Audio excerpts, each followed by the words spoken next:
자, 오늘 본문은 제자들이 예수님께 드리는 하나의 요청으로 시작이 됩니다. 우리에게 믿음을 더하소서. 제자들은 출세를 구하거나 돈을 구하거나 건강을 구하지 않았습니다. 상당히 바람직한 현상이죠. 근데 왜 갑자기 주님께 우리에게 믿음을 더하소서 그랬을까요? 바로 앞부분 몇 절을 보니까 그 이유가 있습니다. 그것은 앞에서 주님이 이런 말씀하셨거든요. 다른 사람을 시족해 하면 안 된다. 그 다음 용삼에 살라. 두 가지를 말씀하셨습니다. 예수님은 이 두 가지를 제자들이 가져야 할 덕목으로 설명을 하셨습니다. 근데 제자들은 자기들이 믿음 가지고는 이거 도저히 감당할 수 없다는 사실을 알았습니다. 네. 남에게 상처 주지 않거나 내게 상처 준 사람을 용서하는 일이 결코 쉽지 않다. 그래서 그렇게 하기 위해서는 지금의 상태로는 안 되고 제자들은 더 큰 믿음이 있어야 된다고 생각을 한 겁니다.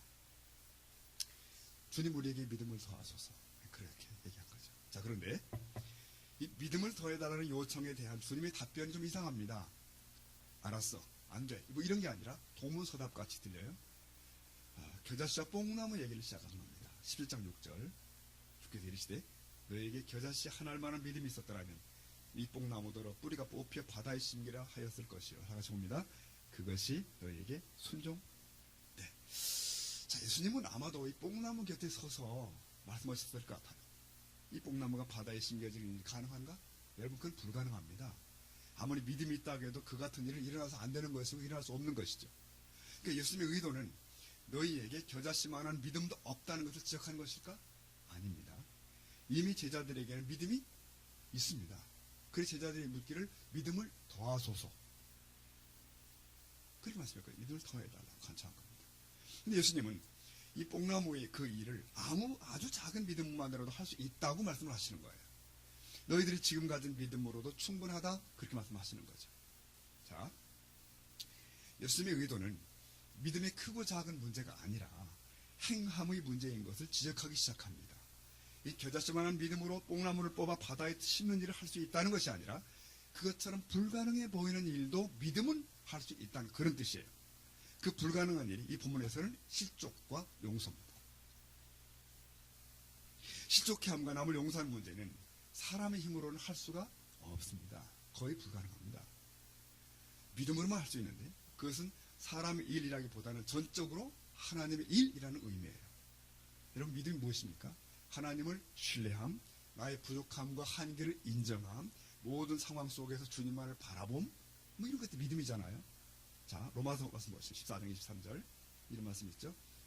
의심하고 먹는 자는 정죄 되었나니 이는 믿음을 따라 하지 아니했기 때문이라 그러시고 다 같이 믿음을 따라 하지 아니하는 것은 다 죄니라. 이 믿음의 원리를 따르지 않는 모든 일은 결국은 사람의 일이고 결국 죄가 된다. 물론 이것은 음식을 먹고 안 먹고 문제로 시작된 얘기지만 이 밑줄 친 부분은 성도의 모든 삶과 생활의 근본 원리라고 말할 수 있습니다. 믿음을 따라 해야 된다는 것이에요. 믿음이 없이 용서할 수 없고 믿음이 없이 실족함을 피해갈 수도 없다는 것입니다. 믿음으로 한다는 것은 결과적으로 하나님의 힘에 절대적으로 의존한다는 뜻이잖아요. 그런 의미에서 이 제자들의 믿음을 더해달라고 하는 간청은 옳습니다. 잘한 것입니다. 제자들은 믿음이 세상을 살아가는데 가장 중요한 것이라는 것을 생각한 겁니다. 여러분들도 그렇게 생각하시는지 모르겠습니다. 근데 사람들 대부분은 그렇지 않습니다. 세상을 살아가는데 가장 중요한 것은 힘이라고 생각해요. 경쟁력. 그래서 학생들은 경쟁력 키우기 위해서 열심히 공부해야 되고 또 어른들은 또 경쟁력 높이려고 돈도 벌여야 되고 뭐 이런 걸 한단 말이에요. 결과적으로 자기를 높이고 드러내고 과시하고 세상 사람들은 결국은 이게 삶의 목표일 수 있습니다. 그거보다 더 나아간 사람 별로 없어요. 그러면 예수의 제자들은 어떠해야 되는가? 믿음으로 살아야 하는 저들에게는 어떤 모습이 있어야 되는가? 네, 이 제자로서 갖춰야 할 헌신과 겸손의 덕목을 가르치기 위해서 예수님은 여기서 종의 비유를 끄집어 들이시는 겁니다. 종의 비유를 볼 텐데, 자, 고대 사회에서는 엄연히 이 주인과 종의 관계가 있었습니다. 주종 관계가 분명했습니다. 주인은 돈을 주고 시장에서 노예를 삽니다. 네, 그러니까 그 노예는 주인의 소유예요. 주인의 것입니다. 그 노예에게 어떤 대가나 보상이나 우유로운 말이 필요가 없는 것입니다. 주인의 명에 순종하는 것은 노예의 존재 이유예요. 어떤 주인들은 이 노예들을 혹독히 다루기도 했고 생사 여탈권이 주인에게 있었습니다. 오직 복종, 오직 순종, 그것이 다였던 겁니다. 자, 성도 여러분, 오늘 비유를 가만히 보면은 이 믿음 있는 사람은 하나님 앞에서 이런 자리에 있다는 것을 말씀하고 있는 것이에요. 여러분 인정이 되십니까? 중심으로? 쉽지 않을 수 있죠. 그러나 감사하십시오. 우리의 주인이신 하나님은 선하시고 자비로우신 하나님이십니다. 한 시인의 노래를 한번 들어보십시오. 시편 36편 7절에 같이 보죠. 시작. 하나님이여 주의 인자하심이 어찌 그리 보배로운지요. 사람들이 주의 날개 그늘 아래 피하리다. 아름다운 시이죠. 이런 이유의 그 고백이 많습니다. 하나님의 선하심과 인자하심을 노래하는 거예요. 그 하나님의 자비하심은 지금도 온 세계에 충만하십니다. 그래요. 우리의 주인이신 하나님께서는 우리를 종이나 노예처럼 대하시는 것이 아니라는 것이에요. 여러분, 그러나 그렇다고 해서 하나님의 지존하심과 어무하심과 주님 되심이 사라지는 거 아닙니다. 적어도 우리는 주인이신 하나님을 대하는 자세가 진지해야 한다는 것이에요. 할아버지가 손자를 한없이 구애하는 문제와 손자가 할아버지께 함부로 오는 건 다른 얘기입니다. 그래서는 안 되는 것입니다. 우리는 믿음으로 주 예수님을 믿고 그 믿음으로 하나님을 아버지로 고백합니다. 그러니까 보통 친밀한 관계가 아니죠. 그럼에도 우리가 그를 섬기는 모습은 어떻게 해야 되는가? 결코 방대할 수 없다는 것입니다. 우리가 아무 생각 없이 주님 주님 자꾸 외친다면 이 주님이라는 고백 속에 너무나 많은 내용들이 포함되어 있습니다. 당신 나의 오직 한 분 주인이시고 난 당신의 종이라는 고백이 있고 나의 생사가 당신의 손에 있는 것이고 나의 모든 것이 어쩌면 당신 것이었다는 것을 고백한 이제 많은 내용이 주님이라는 고백 속에 있는 것입니다. 그 주인 앞에 우리는 과연 어떤 자이어야 되는가? 10절 한번 보겠습니다. 이것도 같이 보죠. 시작. 너희 중 누구에게 밭을 가르거나 양을 치거나 하는 종이 있어 밭에서 돌아오면 그대로 곧 와서 먹으라 말할 자가 있느냐? 없다는 것이죠. 종에게는 수고만 있습니다. 오직 수고입니다. 대가를 바랄 수 없는 헌신, 대가를 바랄 수 없는 순종, 대가가 없는 충성이 종에게 사실 있어요. 이게 사실은 믿음이 있는 사람이 결국까지 서 있어야 되는 자리라고 주님은 말씀하고 싶으신 겁니다. 우리가 왜 대가를 바라지 말아야 되는가? 네, 이미 크나큰 대가를 받았기 때문이에요. 그 대가는 예수 그리스도의 십자가의 희생이고 그로 인한 구원받음입니다. 신앙에서 이것보다 중요한 것은 없으며 우리의 작은 불평들을 다 지우고도 남는 엄청난 은혜가 거기에 있습니다. 이해되시죠? 오늘 비유 요지는 이겁니다. 밭을 갈고 양을 치는 종이 그 일을 끝마치고 돌아왔다. 그러면 어느 누가 그 종에게 앉아서 먹으라고 할 자가 있겠는가? 밭 가는 일, 양 치는 일은 당시 종들이 행했던 일상적인 업무예요. 그것들은 종이 당연히 해야 되는 일이에요. 어느 주인도 그 종이 일을 하고 돌아왔다 해서 함께 앉읍시다라고 말하지 않는다. 8절도 보시면 어떻게 해? 도리여 그대로 내 먹을 것을 준비하고 띠를 띠고 내가 먹고 마시는 동안 수종 들고 너는 그 위에 먹고 마시라 하지 않겠느냐. 이 말씀을 듣고 있는 제자들은 그 당시를 아니까 너무 잘 아니까 다 끄덕거리고 있을 거예요. 그럼 그렇지. 근데 종은 수고한 후에도 주인의 식사를 준비하는 겁니다. 또 섬기는 거예요. 뿐만 아니라 주인이 식사하시는 동안 곁에 서 있습니다. 그럼 다 끝난 뒤 비로소 주인은 종에게 먹을 수 있는 기회를 줍니다. 여기서 띠를 띠고라고 하는 말은 봉사를 위한 순발력 있는 준비 자세입니다. 만반의 준비가 갖추는 거예요. 군대로 말하면 5분 대기조 같은 거죠. 튀어나가. 이처럼 철저한 봉사와 정적인 헌신이 제자들의 삶에 요구되는 것을 당시 사회의 가장 하층민이었던 종의 삶을 들어서 주님은 교훈하고 싶으신 겁니다. 9절 명한 대로 했다고 종에게 감사하겠느냐? 물으십니다. 종이 일을 다 맡은 일을 마쳤을 때 주인은 어이구 감사합니다. 그러지 않는다는 거죠. 이건 당시의 전형적인 주인과 종의 관계죠. 자, 예수님께서는 제자로서의 삶, 믿음으로 산다는 것이 무엇인지를 가르치고 계십니다. 종으로서의 철저한 자각을 하고 있던 사도 바울은 그의 모든 서신서 소두에 자기를 소개할 때 예수 그리스도의 종이라고 소개합니다. 나 예수 그리스도의 종. 그는 종이 누군지 잘 알았어요. 어떤 존재인지 잘 알았습니다. 그래서 그는 평생 주님으로 말미암아 여러 가지 고난을 겪었지만 불평하거나 수고에 대한 특별한 보상을 기대한 적이 없었습니다. 그런 고백이 계속 나와요. 다만 그에게서 복음을 전하는 일은 당연히 그게 해야 할 일이라는 사실을 고백하고 있는 것이죠. 종의 의식입니다. 자, 이 비유 결론이 어떻게 나는지 아십니까? 10절 보시면 같이 보죠. 시작. 이와 같이 너희도 명령받은 것을 다 행한 후에 이르기를 우리는 무익한 종이라 우리가 해야 할 일은 한 것뿐이라 할지니라. 네, 한번 따라하십시다. 우리는 무익한 종이라. 오늘 비유의 핵심일 겁니다. 당시 종들이 그랬듯이 제자들도 우리는 무익한 종이라 우리가 해야 할 일을 했을 뿐이라고 말하라고 주님은 알려주시고 끝내십니다. 여기서 종을 수식하는 단어 무익한 일은 아무 쓸모없는 뜻 아닙니까? 가치 없습니다. 왜 이 종은 자신에 대해서 무익한 종이라 말해야 되는가? 비록 종은 주인이 명한 바를 다 해냈지만 마땅히 할 일을 했기 때문에 무익한 종이에요. 따라서 그에게는 아무런 공로도 자랑도 없습니다. 예수님은 말씀하십니다. 너희가 진정 믿음이 더하기를 바란다면 나는 무익한 종입니다 하는 자기 의식을 가져라. 그렇게 되면 믿음은 잘한다. 이렇게 제자들에게 격려하십니다. 여러분, 사실 대부분의 우리 신자들은 처음 예수를 믿기 시작할 때, 또 처음으로 복음의 진리를 깨닫게 될 때 이루 말할 수 없는 그 감사와 또 감격 같은 것이 있습니다. 그래서 노래도 하죠. 나 같은 죄인 살리신 그 은혜 고마워. 뭐 이런 사연도 해요.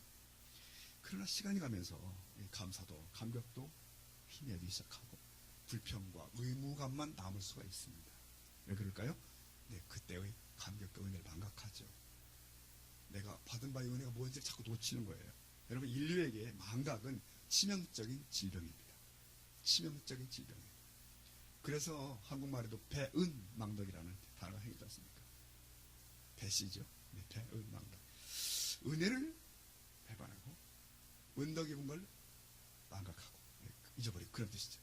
자식들은 부모의 은혜를 잊어버리고 학생들은 스승의 고마움을 잊고 사람들은 다 지가 잘나서 오늘 있는 줄 알고 이게 현실이에요. 여러분, 또 한 해를 보내며 생각을 해봅니다. 지난날 나의 삶의 길에서 상처 준 사람들도 많지만 사실은 내게 알게 모르게 은혜를 끼친 사람들이 더 많다는 것. 그럼 그렇지 않습니까? 그럼에도 사람들은 스승을, 가족을, 친구를 다 배척합니다. 비난합니다. 이게 타락한 그 아담의 본성을 지닌 초라한 인간의 모습이라니까요. 그들이 나타나는 고질적인 고질병의 증상은 바로 그 은혜를 잊어버리는 건데, 이런 증상의 극치는 온 인류가 함께 작당하여 하나님을 잊어버리는 겁니다. 창조주시며 우리의 생명의 근원이신 이를 부정케 돼요. 시편 14편 1절. 어리석은 자는 그 마음에 이르기를 하나님이 없다 하는다. 이게 온 인류가 그렇습니다. 이 배은망덕의 문제가 우리 신자들의 삶에도 스며들어옵니다. 이미 생명을 가진 분들인데도 불구하고 내게 생명을 주신 그분을 망각하게 되고 영원한 그의 나라를 열어주신 그것도 잊어버리게 되고 이렇게 돼요. 여러분, 물고기는 기억하는 시간이 3초랍니다. 3초. 그러니까 좁은 어항도 지루하지 않게 사는 거예요. 이렇게. 조금 전에 물었던 낚시 바늘을 또 뭅니다. 망각은 죽음일 수 있습니다. 오늘 우리 성도들도 마찬가지예요. 하나님의 은혜, 구속의 은총, 그 감격을 망각해버리면 결국 내 육신의 수고만 남게 되고 결국 탈락할 수도 있습니다. 은혜의 자리에서. 중요한 문제입니다. 주여, 내가 구속의 은총을 기억하게 하옵소서. 그 은혜를 날마다 아침마다 새롭게 누리며 살게 하옵소서. 이러한 기도가 필요합니다. 여러분, 은혜를 망각하는 순간 우리에게는 불평이, 불안이 살아나기 시작합니다. 그리고 내 수고를 대단하게 과평가하기 시작하고요. 종의 의식이 사라집니다. 근데 여러분, 그게 쉽지 않습니다. 왜? 우리는 자주 있는 존재고 게다가 사실은 영적으로 무지하게 불완전한 존재이기 때문에 그렇습니다. 그런 그에게 말하기를 당신 숨어서 봉사해. 누가 몰라도 끝까지 해야 돼. 그거 쉽지 않거든요. 성도 여러분, 오늘 본문의 주제는 사실은 이 무익한 종이라는 자기의식인데 이 말씀을 제가 계속 홀로 묵상하면서 굉장히 이것은 무거운 말씀이라는 걸 깨달아서요. 이 수준을 넘어서는 사람을 거의 본 적이 없다는 생각을 하게 됐습니다. 오늘까지 살아오면서. 심지어 제 자신도 때로 누군가의 인정받음에 대해 목말라 한다는 사실을 알게 됐어요. 그러니 오늘 이 말씀이 얼마나 강한 도전을 우리가 하는 겁니까? 종의 의식. 공로가 없음을 생각하는 의식. 자, 그럼 우리는 어떻게 해야 됩니까? 서로 간에 칭찬 그리고 격려를 하셔야 됩니다. 아기들이 걸음마를 배우기까지 얼마나 많은 격려를 받는지 아시죠? 박수를 받는지 아시죠? 자꾸 넘어지고 뒤뚱거리는데 어른이 기준으로 보면 답답하고 한심하지만 그러나 자라나고 있는 아이이기 때문에 대견한 거예요.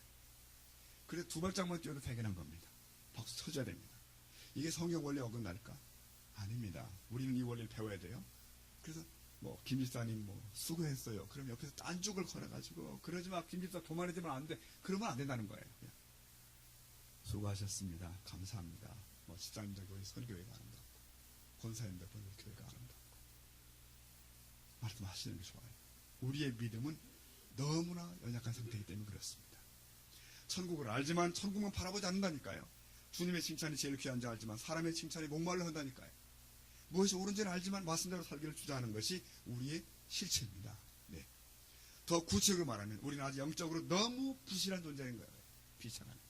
그런 연구로 선을 행하다가도 자주 낙심을 합니다. 왜요?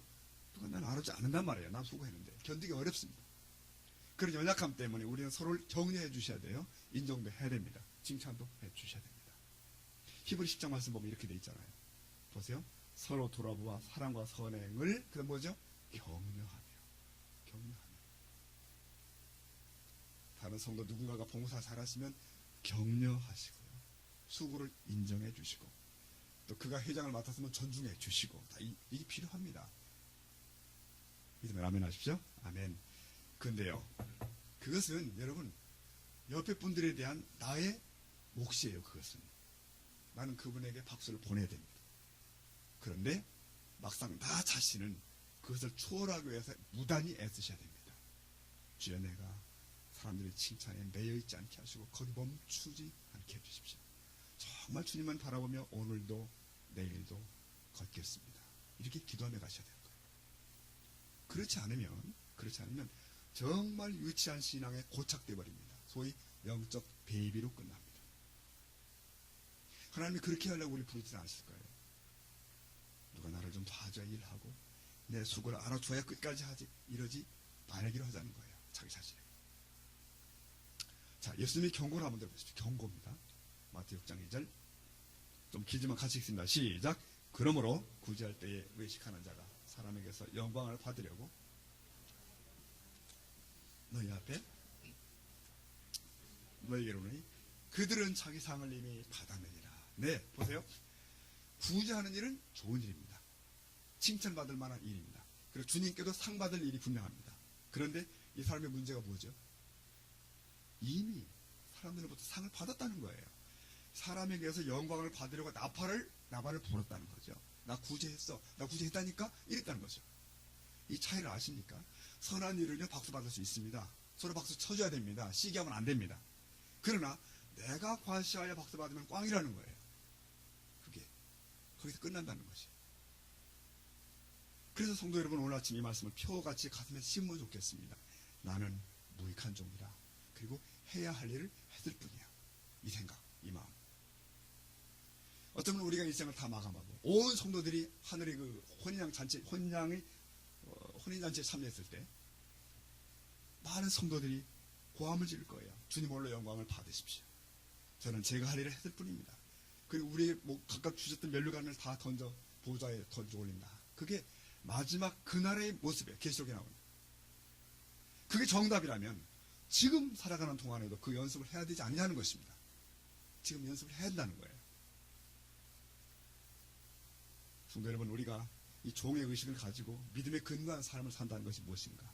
그것은 우리의 삶 전체가 하나님 나라를 바라보며 사는 것이고 나의 삶의 평가도 그 나라에서 있는 것이고 상급도 거기서 있는 것이고 나의 눈물도 그 나라에 씻기신다는 그 큰 대목을 붙들고 있는 거 살아가는 것입니다. 그런 사람들은 세상이 감당할 수가 없대요. 세상의 풍조와 유행이 감히 점령할 수 없는 사람이에요.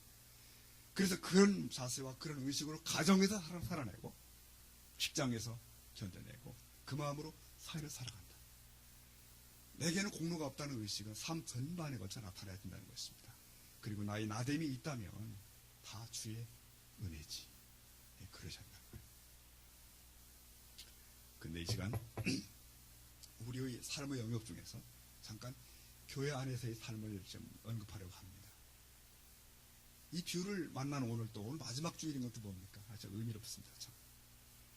여러분, 잘 들어보십시오. 교회 봉사가 전부가 아닙니다. 이 말은 교회 생활이 신앙 생활이 전부가 아니란 얘기와 통하는 것입니다. 이해가 되시나요? 네. 신앙 생활은 너무 넓은 거예요. 봉사는 또 너무 넓은 겁니다. 교회만으로 제한되고 또 교회 생활로만 제한될 이유가 없어요. 그런데 성도 여러분, 우리의 성도됨은 어디서 준비되는 것인가? 교회에서 준비됩니다. 교회에서 마련됩니다. 교회에서의 삶은 바깥 삶을 위한 기본이라고 말할 수 있습니다. 제가 자주 쓰는 속담, 집에서 새는 바가지 밖에서 샌다. 집에서 자식 교육 잘 시키지 못하면 밖에서 망한다는 뜻인데, 집에서 버르장머리 없으면 밖에서도 버르장머리 없는 것이고, 부모에게 함부로 오는 녀석은 밖에서도 아무 예의가 없는 놈이 된다는 거예요. 네. 이것을 교회로 땡겨가 보십시다. 신자의 진정한 실력은 무엇인가? 진정한 실력은 밖에서 드러나는 거죠. 사회에서 말씀대로 살고, 직장에서 정직하게 처신하고, 거기서 이기적이지 않고, 불의한 일 행하지 않고, 이게 주님 말씀하신 세상의 빛이고 소금이에요. 그런데 그 실력을 어디서 배양하는가? 어디서 훈련하는가? 교회에서 한다는 것이에요. 그러기에 교회 생활은 중요합니다. 아주 중요합니다. 교회 안에서 곁이 형제를 용서하지 못하면 밖에서 절대로 못하는 사람이 되는 거예요. 야비하는 사람이 되죠. 교회에서 무례한 사람은 밖에서도 되는 대로 삽니다. 교회에서 따뜻하게 인사할 수 없는 사람은 밖에서 늘 외톨이처럼 삽니다. 교회에서 이기적인 삶을 살면 밖에서도 뭐 욕dom이 않는 삶을 사는 겁니다. 이 신자가 그러면 안 된다는 거예요, 성도가. 오늘 우리에게 슬픈 일은 우리에게 예수장이라고 말하고 내가 교회 집사야 권사야 이렇게 말을 하더라도 바깥 사람들이 들어볼 때는 뭐 그렇게 대단히 여기지 않는 거예요. 기도원의 강사님이 들은 얘기인데, 하신 말씀인데, 점심을 먹으러 식당에 한번 나갔는데, 큰 식당이 아니라 둘레둘레게 앉아있는데 요만치 중년 부인들이 이렇게 이제 4명이 앉아 얘기하더라고요. 말하는 게 들려요. 김 권사, 이 권사, 이러면 그랬어요. 이거 권사님들이구나. 내용까지 들려요. 내용까지. 아니, 아무개는 왜 그리 도도해? 이렇게 옆에 말도 마. 아무개 집사는 어떻고 뭐 제사장 만났다니까? 또 이렇게 하고 이쪽에서 그런 사람들 목사님들 거두더라니까. 그래서 정신이 없어. 점점 커지니까 이쪽에 술 마시던 남자들이 있는 일이 있잖아요. 그랬더래요. 교회가 복잡하구만. 술 마시면 그래. 교회가 복잡하구만. 그래서 이 목사님 너무 화가 나가지고 벌떡 일어서가지고, 이봐 당신들이 권사야? 당신들이 교인이야? 말 조심들 해? 라고 하고 싶었대요. 참아 못했다는 거예요, 자기는. 여러분, 이게 현실이라는 거 다 이해하시죠, 지금? 네. 이런 일 많이 듭니다. 식당, 뭐, 지하철, 버스, 뭐, 밖에 결혼합니다. 그래서 제발 교회 밖에서 교회 말 좀 하지 말라고. 제발. 왜요? 우리의 입술은 칭찬이나 좋은 말에 훈련되어 있지 않습니다. 교회 안에 연습을 잘 하셔야 됩니다. 좋은 말 하는 훈련 많이 하셔야 돼요. 인정하시고, 축복하시고, 격려하시고. 그래야 조금 밖에서 할 수 있어요. 어쨌든 한국교회는 지금 21세기 한국 사회 속에서 주류인 건 사실입니다. 대통령이 장로하고, 국회의원들이 장로이고, 사단장들이 장로고, 다 이런 상황이죠. 세상 사람들도 나 교회 장로 이러면 그래요? 한번 다시 쳐다보는 정도는 됩니다. 네, 그러면 잘 살아야 되죠. 잘. 나 장로라고 막 자랑만 할 게 아니고 뭐 하는 집 보니까 뭐 아니더라 이거예요. 나 권사야 그러고 다녔는데 보니까 영 개국이란 말이죠. 특별히 목사나 장로나 권사나 이런 분들은 잘 사셔야 됩니다. 밖에서, 동네에서도. 하물며 교회 안에서 이겠습니까, 여러분? 하물며 교회 안에서 이겠습니까? 교회 생활은 기본이라니까요. 이거 들고 바꿔 나가는 거거든요. 이 실력 가지고. 회사도 여러분, 회사 생활을 하면 중직에 올라가면 중직에 올라갈수록 회사에 대해 얽매입니다. 당연한 일 아닙니까, 여러분? 책임이 커지죠. 교회도요, 중직자 되시면 그 전보다 더 얽매이는 것이 당연합니다. 당연한 것입니다. 근데 요즘은 안 그렇대요. 저쪽 그 얘기 들으니까. 직분은 원하지만 마음은 얽매이고 싶지 않다는 거죠. 희생하고 봉사하는 자리는 보이지 않고 대우받는 자리만 나타났더라. 그런 얘기다. 여러분, 교회에서 봉사하고 충성하는 동기가 무엇인가가 중요합니다. 주님 때문인가? 내가 낫다고 입증하기 위해서인가? 여러분, 이런 말 들어본 적 있습니까? 누군가가 뭐 내가 알아달라고 그 일 한 건 아니지만 말이지, 뭐 그래도 그렇지, 뭐 이렇게 되면 꽝 되는 겁니다. 네. 여러분, 누가 뭐라고 해도 그래, 나는 무익한 종이야. 그 의식을 놓치지 말기를 주님으로 축원합니다. 우리가 공로의식 가지고, 그죠? 폼 잡고 막 터세하고 그러시면 너도 망하고 나도 망하고 교회도 망하고 대한민국도 망합니다. 고린도전서 말씀 4장 2절 같이 읽겠습니다. 시작. 그리고 맡은 자들에게 구할 것은 과로이니라. 그러면 되나요? 뭐죠? 충성이니라. 이 맡은 자가 구할 것 딴 거 없대. only 충성. 오직 그것도. 이게 종의의식을 가진 자의 모습이라는 거예요. 제 기억 속에 제 부모님은 이제 장로이고 권사이셨습니다. 어릴 때의 기억들이 많이 있는데, 이 부친은 제가 태어나던 해 이제 동네, 시골 동네에 교회를 개척했잖아요. 그러니까 교회가 자리 잡힌 뒤에 이제 이렇게 목회자를 모셨어요. 근데 농촌이 작은 교회에서는 일단 헌금이 안 돌아. 그렇지 않습니까? 뭐 헌금 내는 건 별 없는 거예요. 이 장로였던 부친께서는 제 기억에 종종 어딘가에 돈 꾸러 다니신 것 같아요. 그게 주로 언제냐면 매월 초 목회자 사례비 드리는 때가 있잖아요. 그러니까 헌금 모아봤자 뻔하니까 자주 모자랐던 것 같고, 그래서 2주, 3주 쪼개서 드리는 것도 기억나는 것 같고, 그래서 여의치 않으면 어딘가에 손을 꾸러 나가실 거예요. 도심초사. 이 아버지 모습. 어머니도 그래요. 때문에 그 교회가 어디다 분란이 쌓일 때 있잖아요. 분란에 권사님. 그럼 몇 날씩 교회가 철야하며 그 문제 가지고 기도합니다. 그게 권사하더라고요. 그때 어린 제가 깨달은 것이 있습니다. 나름대로. 야, 이 교회 직분은 정말 쉬운 거 아니구나. 정말 힘든 것이로구나. 그리고 아무나 맞는 거 아니구나. 그게 참 무거운 것이니 그걸 배웠어요. 여러분이 아십니까? 직분은 멍해입니다. 직분은 멍해예요. 예수님 말씀하시기를 너희는 내게와 내 멍해를 메고 내게 배우라. 그러셨거든요. 내게 배우라. 여러분 교회 생활 아무 직분 책임 없이 후리하게 할 수 있습니다. 네. 그러면 배움이 없습니다. 그 자리에 있습니다. 성장이 없는 것입니다. 때문에 직분은 귀하고 특권입니다. 그렇지만 귀하지만 맞고 그 책임을 감당치 못하면 소리하면 오히려 해가 될 수 있다니까요. 목사기도 마찬가지죠. 여러분. 여기서 감당치 못한다는 말은 능력을 말하는 것이 아니라 그 중심을 말하는 것입니다. 그 중심이 나의 자랑이 아니라 종의 의식, 주의 은혜를 감사하는 것, 바로 그겁니다. 저와 여러분이 그럴 수 있기를 축복합니다. 네. 크게 아멘 합시다. 아멘. 네. 자, 오늘 말씀을 해독하겠습니다.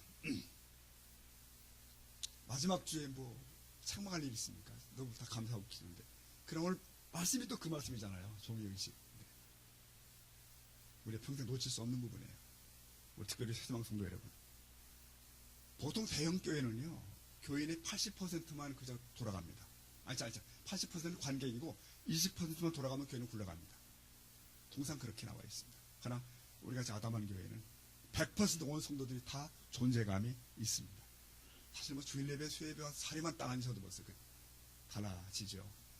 누가 결석하시는지, 누가 아픈지 한눈에 다 들어오는 교회. 괜찮죠. 여러분 중에 누구도 외곽에 있지 않습니다. 아웃사이더 없습니다. 그러므로 다 같이 손에 손을 잡고 주님을 섬기십시다. 그리고 주님의 교회를 섬길 수 있기를 축복합니다.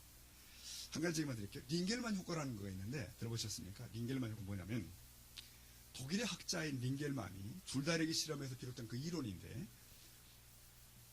링겔만은 참가자들에게 양쪽에 줄다리기 시켰어요. 얼마나 세게 당기는가 그걸 측정한 건데, 여럿이 당길 때의 힘과 개인이 혼자 줄을 당길 때의 힘을 비교해 본 거예요. 여러분 어떤 생각이 드십니까? 1대1로 둘이 당길 때는 양쪽 두 사람 다 100%의 힘이야. 최고의 힘으로 당깁니다. 그런 식이면 2명이 모이면 200% 나와야 되고 3명이 모이면 300%가 나오는 게 정상이잖아요, 여러분. 근데 실제 실험 결과는 다르다는 거예요. 1대1로 줄다리기 할 때는 막 100%의 힘이 다 나와. 예, 막 하지만 2명이 3명이 하고 점점 줄다가 거기 보니까 양쪽이 8명씩 줄다리기 할 때 어떤 일이 벌어지는가? 49%의 힘들만 쓰더라는 거예요, 다. 절반 힘 안 쓰더라는 겁니다. 실험 결과. 무슨 말인지 아시겠죠? 이 링겔만 효과란 참여의 숫자가 늘어날수록 개인당 공헌도가 떨어지더라는 것이고, 즉 개인이 집단에 속해 있을 때는 자신의 힘을 최대로 내지 않는다는 것입니다. 링겔만의 결론은 그겁니다. 나 하나쯤이야 뭐, 혹은 내가 안 하면 누구라도 하겠지? 이런 생각을 갖게 되면 조직의 비능률로 떨어지겠다. 결국 그렇더라는 그 결과의 얘기입니다. 여러분, 이런 사람들 우리가 충분히 이해합니다. 세상 사람들은 다 그래요. 내 수구가 드러나지 않으면 최선 다할 필요가 없습니다. 49%가 뭐예요? 10%도 안 할 수 있습니다. 그러나 우리 성도들은 다릅니다.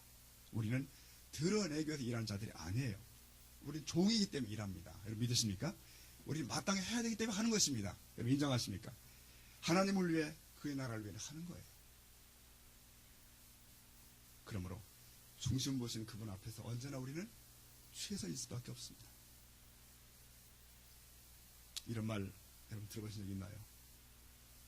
99% 헌신된 100명보다 100% 헌신된 한 명이 더 무섭다.